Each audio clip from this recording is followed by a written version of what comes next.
성도 여러분, 안녕하십니까? 하늘 아버지를 예배하기 위해 모이신 여러분을 주님의 이름으로 축복합니다. 오늘은 삶에서 기적을 경험하는 방법, 삶에서 기적을 경험하는 방법이라는 제목으로 하나님의 말씀 증거하겠습니다. 성경 요한복음 2장 1절로부터 11절을 낭독하겠습니다. 요한복음 2장 1절로부터 11절의 말씀입니다. 사흘째 되던 날 갈릴리 가나에 혼례가 있어 예수의 어머니도 거기 계시고 예수와 그 제자들도 혼례의 청함을 받았더니 포도주가 떨어진지라 예수의 어머니가 예수에게 이르되 저들에게 포도주가 없다 하니 예수께서 이르시되 여자여 나와 무슨 상관이 있나이까 내 때가 아직 이르지 아니하였나이다. 그의 어머니가 하인들에게 이르되 너희에게 무슨 말씀을 하시든지 그대로 하라 하니라. 거기에 유대인의 정결 예식을 따라 두세 통 드는 돌 항아리 6이 놓였는지라. 예수께서 그들에게 이르시되 항아리에 물을 채우라 하신즉 아귀까지 채우니 이제는 떠서 연회장에게 갖다 주라 하심에 갖다 주었더니 연회장은 물로 된 포도주를 맛보고도 어디서 났는지 알지 못하되 물 떠온 하인들은 알더라. 연회장이 신랑을 불러 말하되 사람마다 먼저 좋은 포도주를 내고 취한 후에 낮은 것을 내거늘 그대는 지금까지 좋은 포도주를 두었도다 하니라. 예수께서 이 첫 표적을 갈릴리 가나에서 행하여 그의 영광을 나타내심에 제자들이 그를 믿으니라. 아멘. 예수님의 어머니였던 마리아는 예수님의 엄마가 되어서 득을 본 것이 있을까요? 세상의 기준으로 보면 예수님 덕을 본 것이 거의 없는 것 같습니다. 무지하게 속상한 일만 많았습니다. 아마도 마리아는 예수님의 소문이 들릴 때마다 투덜댔을지도 모르겠습니다. 누가복음 2장 35절에 시므온의 예언처럼 칼이 마음을 찌르는 듯한 마음앓이를 정말 많이 했습니다. 마리아는 살림은 팍팍하고 여유가 없었습니다. 예수님께서 오병이어의 기적을 집에서 만일 행하셨다면 마리아가 떡장사나 생선 장사라도 해서 돈을 벌었을 것입니다. 하지만 예수님은 집에서는 생활하는 동안 한 번도 기적을 행하시지 않으셨습니다. 분명히 살면서 마리아도 아픈 적이 있었을 것입니다. 그러나 예수님은 집에서는 어머니의 병간호는 했을지언정 기적적으로 어머니 마리아의 병을 고쳐주시지는 않으셨습니다. 그런 예수님이 열병이 든 베드로의 장모는 고쳐주셨습니다. 마리아가 서운하지는 않았을까요? 그런 기분이 없지는 않았을 것 같습니다. 오늘 본문은 잘 아시는 대로 예수님의 첫 번째 기적의 이야기입니다. 마리아와 가까운 가정에, 그러니까 아마도 친척이었을 것 같은데요. 결혼식 날이었습니다. 당시 결혼식은 한 일주일 정도 잔치가 계속되었습니다. 예루살렘이 있는 유대 땅에서부터 마리아가 살던 갈릴리 지방까지 침례 요한의 소문이 쫙 퍼진 상태였습니다. 그 소문에는 예수님의 침례와 하늘의 선언, 또 침례 요한의 증거 등등의 이야기가 함께 전파되고 있었습니다. 뭔가 예수님에 대한 기대감이 사람들 사이에서 점점 피어나고 있었습니다. 그리고 바로 그 예수님이 몇 명의 제자들과 함께 이 결혼식에 참석하시러 갈릴리 가나라는 마을에 오신 것입니다. 결혼식에 참석한 하객들의 대화 주제는 당연히 예수님에 대한 것이었습니다. 그런데 이 혼인잔치에 한 가지 문제가 생기죠. 포도즙이 떨어졌습니다. 오늘날 우리나라에서야 음식이 종류별로 풍성한 뷔페식 피로연을 하기 때문에 음료수가 하나쯤 떨어져도 별 문제가 없을 것입니다. 하지만 당시 이스라엘의 혼인잔치는 그렇지 않았습니다. 포도즙은 잔치에서 절대로 빼놓을 수 없는 주 메뉴 중에 하나였습니다. 가끔 우리 삶에서도 예기치 않게 뭔가가 떨어질 때가 있습니다. 부침개를 하려는데 밀가루가 떨어지기도 하고요. 옷을 입는데 단추가 떨어지기도 합니다. 일을 해야 하는데 기운이 떨어지기도 하고 작업하는데 이전과 다르게 감이 떨어지기도 합니다. 학생들은 성적이 떨어지고 성도들은 신앙이 떨어질 때도 있습니다. 그런데 참 얄궂게도 뭔가 떨어지는 것은 항상 가장 필요한 순간에 떨어집니다. 그럴 때에 우리의 곁에 마리아 같은 사람이 있다는 것은 참으로 복된 일입니다. 바쁜 나 대신에 밀가루를 사다 줄 수 있는 사람, 옷의 단추를 달아줄 수 있는 사람, 기운이 떨어졌을 때 기운을 북돋아주고 또 내가 감이 떨어졌을 때 옆에서 조언을 해줄 수 있는 사람, 마리아는 그런 사람이었습니다. 다른 사람의 문제를 내 문제처럼 생각하고 함께 고민하고 함께 해결하고자 애쓰는 그런 사람이었습니다. 많은 경우에 문제가 발생하면 그것이 나의 책임이 아닐 때 우리는 보통 어떻게 합니까? 불평을 하거나 또는 비평을 하거나 때로는 비난을 하기도 합니다. 이런 일이 가정에서 일어나면 가족들은 서로에게 상처를 입게 됩니다. 그러니까 미리미리 준비하랬잖아. 당신은 항상 그게 문제야. 등등 이런 날카로운 비난의 말들, 비평의 말들이 큰 상처로 남게 되죠. 교회에서 이런 비평과 비난이 난무하면 그 교회는 생명력을 잃어버리게 됩니다. 어떻게 해야 할까요? 문제가 생긴 것은 누구나 다 알고 있습니다. 그러면 문제를 분석하고 비평하고 책임자를 추궁하는 것은 문제가 벌어진 상황에서 할 일이 아닙니다. 문제가 생겼을 때는 문제를 수습하는 것이 먼저인 것입니다. 불이 났는데 도대체 불이 왜 났냐? 여기 불씨를 누가 가져다 놨냐? 왜 그랬냐? 이런 거 따지고 있으면 불만 커지는 것입니다. 피해만 커지는 것이죠. 일단 불이 났다라는 문제가 발견이 되면 불을 먼저 끄고 후에 불이 다시 나지 않도록 대비를 하는 것이 마땅한 것입니다. 마리아는 불부터 끌 줄 아는 사람이었습니다. 포도즙을 왜 이렇게 조금 준비했냐? 누가 이렇게 했냐? 따지는 대신에 그 포도즙이 떨어진 문제를 해결하고자 애쓰는 사람이었습니다. 마리아는 또한 예수님을 알고 있는 사람이었습니다.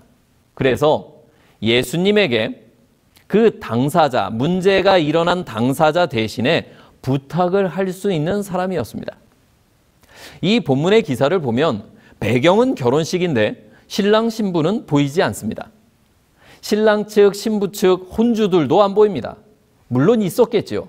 하지만 본문은 언급조차 하지 않고 있습니다. 당사자들은 아무것도 모르는 사이에 문제가 일어났고 문제가 해결되었습니다. 당사자들은 그저 잔치를 즐기고 있었고 마리아와 예수님과 하인들이 문제를 다 해결하였습니다. 우리는 항상 내 자신이 잘나서 잘 사는 줄로 착각합니다. 지금 내가 누리는 것들이, 지금 내가 가진 것들이 다 내 능력으로, 내 지혜로 된 줄로 생각합니다. 그렇지 않습니다. 삶에서 수많은 일들이 주변 사람의 기도로 또 나 외의 다른 사람의 노력으로 해결됩니다. 만일 오늘 좋은 일이 내게 생겼다면, 뭔가 일이 잘 풀렸다면 기억하게 되길 바랍니다. 누군가 나를 위해 기도해 준 것입니다. 그저 은혜로 그렇게 된 것입니다.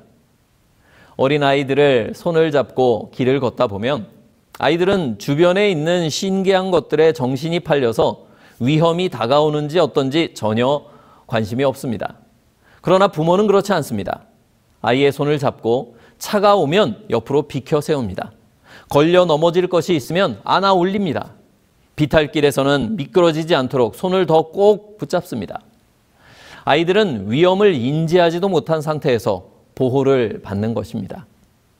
우리가 하늘에 가서 확인하게 될 것입니다. 나도 모르는 사이에 수많은 문제가 해결되고 나도 모르는 사이에 죽을 고비를 넘기고 나도 모르는 사이에 눈물과 실패와 고통을 피한 구구절절한 이야기들이 그곳에 기록되어 있을 것입니다. 누군가의 기도로, 천사들의 도움으로, 성령 하나님의 말할 수 없는 탄식으로, 우리 주님의 중보로 우리가 멸망의 문턱에서 건져냄을 받은 것을 우리는 하늘에서 확인하게 될 것입니다. 그러니 교만할 것이 하나도 없습니다. 내가 잘나서 사는 것이 아닌 것입니다. 주님 덕에 은혜 때문에 사는 것입니다.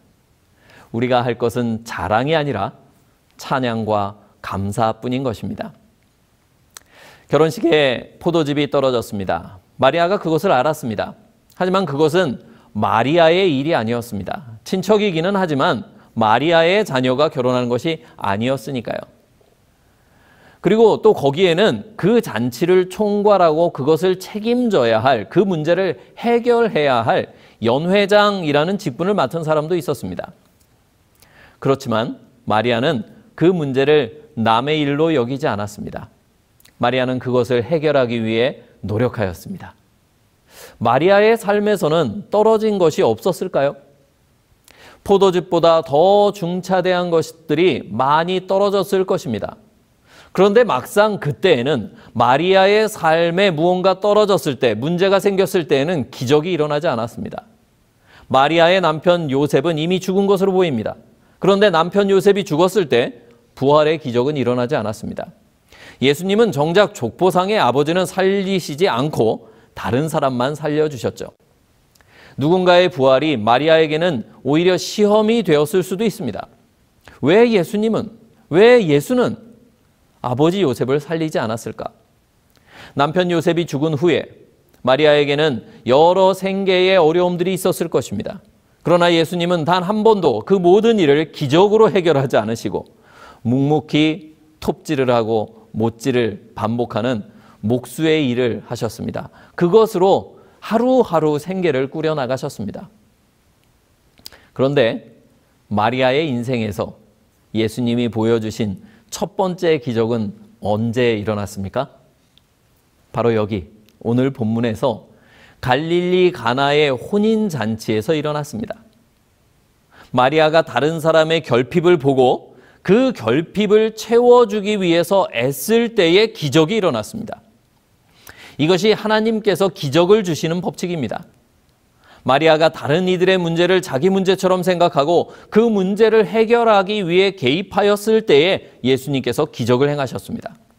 예수님께서도 자기 자신을 위해서는 한 번도 기적을 행하시지 않으셨습니다. 예수님이 봉사로 너무나 피곤한 상황에서도 자신의 체력을 회복시키는 데는 기적을 행하시지 않으셨습니다. 항상 다른 이들을 위하여 기적을 베푸셨습니다. 본문의 줄거리를 보면 포도즙이 떨어진 것이 완전히 다 떨어진 다음에 마리아가 알게 된 것이 아님을 알 수 있습니다. 왜냐하면 물 항아리를 채우는 데는 시간이 걸리기 때문입니다. 그렇다면 물 항아리를 채우는 그 시간 동안 만약 포도즙이 완전히 동이 났다면 연회장이 알았을 것입니다. 그런데 물 항아리를 채우는 동안 연회장은 일이 어떻게 전개되고 있는지 몰랐습니다. 항아리를 채우는 시간이 1, 2분만 걸리지는 않았을 것입니다. 수도시설이 되어 있는 것도 아니고 밖에 나가서 우물까지 가서 물을 길어서 운반해 와야 했습니다. 그 시간 동안 연회장이 포도즙이 떨어진 것을 몰랐다는 것은 포도즙이 완전히 바닥이 나기 전에 사람들이 포도즙이 떨어져서 웅성웅성 떠들기 한참 전에 마리아는 포도즙이 떨어져 가는 것을 알았다라는 말입니다. 포도즙이 떨어진 것을 잔치를 주관하는 연회장도 모르고 있을 때에 마리아는 알아챘습니다. 마리아는 다른 이들의 필요에 민감하게 반응하는 사람이었습니다. 저의 삶에서 예수님의 그 아름다운 성품을 또 예수님의 그 복음을 더 깊이 이해하게 된 때는 부끄럽지만 제가 정말 작은 일이었지만 다른 사람에게 관심을 갖기 시작할 때였습니다. 언제 예수님께서 나 자신을 내 마음을 변화시키는 기적을 주시는가? 내가 다른 사람의 인생에 주목하고 다른 사람의 필요를 중요하게 생각하기 시작했을 때에 내 자신의 마음이 품성이 변화되는 기적이 일어났습니다. 제 삶의 첫 번째 기적은 타인의 관심에, 타인의 필요에, 타인의 결핍에 내 마음을 쏟을 때에 일어났습니다. 제가 내 자신만 알고 내 자신의 인생만 귀하게 여기고 남들은 안중에도 없을 때에는 그저 맹물 같은 삶을 살았습니다. 맹물 같은 신앙을 하였습니다. 이 신앙이 과연 가치가 있는가, 의미가 있는가, 스스로도 의문이 드는 그런 신앙을 하였습니다. 그런데 내 삶과 내 시간과 내 힘을 다른 사람의 삶에 투자하니 다른 이의 삶을 채워주기로 결심하고 그들의 필요를 돌보았을 때에 내 마음이 변화되는 기적이 일어났습니다. 우리가 내 항아리만 채우고 있으면 변화의 기적은 일어나지 않습니다. 내 마음도 안 변하고 주위의 삶도 사람들의 마음도 변하지 않습니다. 그런데 우리가 타인의 빈 항아리를 채워줄 때에 기적이 일어나는 것입니다. 예수님께서 하인들에게 말씀하십니다. 항아리에 물을 채워라. 물을 채우라고 하십니다. 혼인잔치는 주로 밤에 열렸습니다. 일과 시간 중에는 그 하객들도 다른 곳에 가서 일을 했겠지요. 이제 밤에 다 같이 모여서 연회를 베푸는 것입니다. 잔치가 벌어졌어요.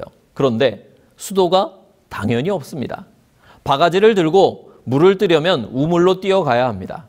얼마나 귀찮았을까요?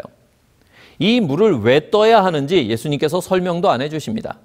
그렇게 돌 항아리 6개를 채웠습니다. 지금으로 치면 드럼통 6개를 채운 것입니다. 가로등도 당연히 없었을 것입니다. 밤길에 그때 달이 떴다면 그나마 그 달빛에 의지해서 뚜껑도 없는 물통을 들고 오면서 얼마나 많이 하인들이 흘리고 돌뿌리에 채이고 넘어지고 힘들게 왔을까요? 불평과 불만이 분명히 나왔을 것입니다. 어찌어찌 물을 겨우 다 채웠습니다. 그런데 그 예수님이 여전히 물인데 그 물을 잔치를 주관하는 연회장에게 갖다 주라고 하십니다. 아마 하인들은 이런 마음이었을지 모르겠습니다. 에라 모르겠다. 될 대로 되라. 연회장이 뭐라고 하면 저 사람이 시켰다고 해야지. 그런데 바로 그때에 하인이 이해하지 못하고 그것이 어떤 의미인지도 모른 채 물을 가지고 나르던 중에 물이 변했습니다.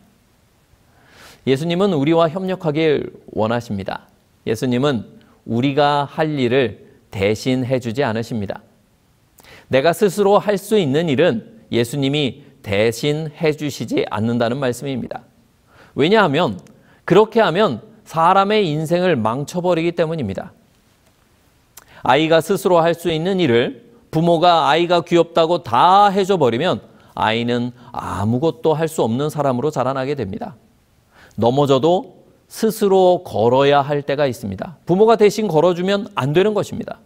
흘려도 스스로 밥을 떠먹어야 할 때가 있는 것입니다. 어설퍼도 스스로 일을 해야 할 때가 있습니다. 길을 잃어도 스스로 길을 찾아가야 할 때가 있는 것입니다. 그래야 자라고 성장해요.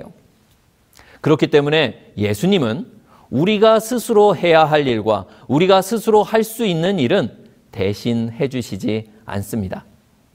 우리가 다 이해하지 못할지라도 때로는 불평 가운데서 때로는 좀 불만이 쌓이기도 하고 때로는 도대체 왜 하는지 납득이 되지 않을 때라도 우리가 할 수 있는 일을 우리가 할 때에 예수님께서는 주님께서만이 하실 수 있는 일을 하실 것입니다. 우리가 일을 투덜대면서라도 하면 예수님께서도 일하십니다. 물을 채우는 것은 우리의 일입니다. 그 물을 변화시키는 것은 예수님의 일입니다. 기도하는 것은 우리의 일이고 응답하는 것은 예수님의 일입니다. 말씀을 읽는 것은 우리의 일이고 말씀대로 변화시켜 주시는 것은 예수님의 일입니다. 운동하는 것은 우리의 일입니다. 그러나 건강하게 우리 몸을 만들어 주시는 분은 예수님이십니다. 우리가 만일 인생의 기적을 원한다면 우리의 시선을 마땅히 타인에게 돌려야만 합니다. 거울 보고 내 모습, 내 문제, 나만 보는 이 삶에서 눈길을 돌려 다른 사람을 보게 되길 바랍니다. 다른 사람의 필요를 채우는 일에 내 시간을 투자할 때, 다른 사람의 결핍을 채우기 위해 예수님께 나아갈 때에 내 마음이 변하는 기적이 일어납니다. 아, 그런 걸 한다고 변할까? 그런 의문이 듭니다. 하지만 그것이 상관없는 일처럼 보여도 상관없지 않습니다. 그 다른 사람에게 준 관심이, 다른 사람에게 쏟은 애정이 내 마음을 변화시킵니다. 마음에 채운 타인을 향한 관심이 변화의 마중물이 되는 것입니다. 우리 삶에서 일어나는 예수님의 기적의 마중물이 되는 것입니다. 하인들이 생각하기에 지금 필요한 것은 집집마다 돌아다니면서 포도즙을 빌려오든지 사오는 것이었을 것입니다. 그들이 생각할 때 물 떠오는 것은 지금 당장 필요한 일이 아니었어요. 우리도 그렇게 생각할 수 있습니다. 지금 나에게 필요한 것은 예수님의 말씀을 따르는 것이 아니라 돈을 벌고 살림하고 공부하고 쇼핑하고 필요한 일하고 뭐 그런 일인 것 같습니다. 그래야 기쁨이, 그래야 행복이, 그래야 성공이 나에게 다가올 것 같습니다. 그런데 그렇지 않습니다. 전혀 상관없어 보이는 일이지만 예수님의 말씀에 말씀하시는 대로 순종할 때에 우리의 빈 곳이 채워집니다. 우리의 결핍이 메꾸어집니다. 그리고 우리의 빈 항아리가 포도즙으로 가득 차게 되는 것입니다. 주변을 둘러보게 되길 바랍니다. 다른 이들의 빈 항아리가 보이지 않습니까? 내 일이 아니라고, 나랑 상관없는 일이라고 지나쳐버리면 예수님께서 주시고자 하는 기적이 일어날 수 없는 것입니다. 타인의 빈 항아리를 채우게 되길 바랍니다. 우리가 할 수 있는 일을 하게 되길 바랍니다. 그러면 예수님께서 예수님만이 하실 일을, 하실 수 있는 일을 하실 것입니다. 이 모든 기적의 결과는 무엇이었을까요? 요한복음 2장 11절은 이렇게 기록합니다. 예수께서 이 첫 표적을 갈릴리 가나에서 행하여 그의 영광을 나타내심에 제자들이 그를 믿으니라. 아멘. 남의 항아리를 채울 때 우리의 믿음이 자랍니다. 남의 항아리를 채울 때 예수님의 영광이 나타납니다. 만일 삶에서 예수님의 영광을 보길 원한다면 타인의 항아리를 채우게 되길 바랍니다. 나의 믿음이 자라기 원한다면 타인의 항아리를 채우게 되길 바랍니다. 우리 주님이 주시는 변화의 기적이 오늘 우리에게 일어나기를 바라면서 말씀을 마치겠습니다.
하늘에 계신 우리 아버지 하나님, 우리에게 힘을 주셔서 타인을 도울 수 있는 지혜와 또 능력을 허락하셨으니 감사합니다.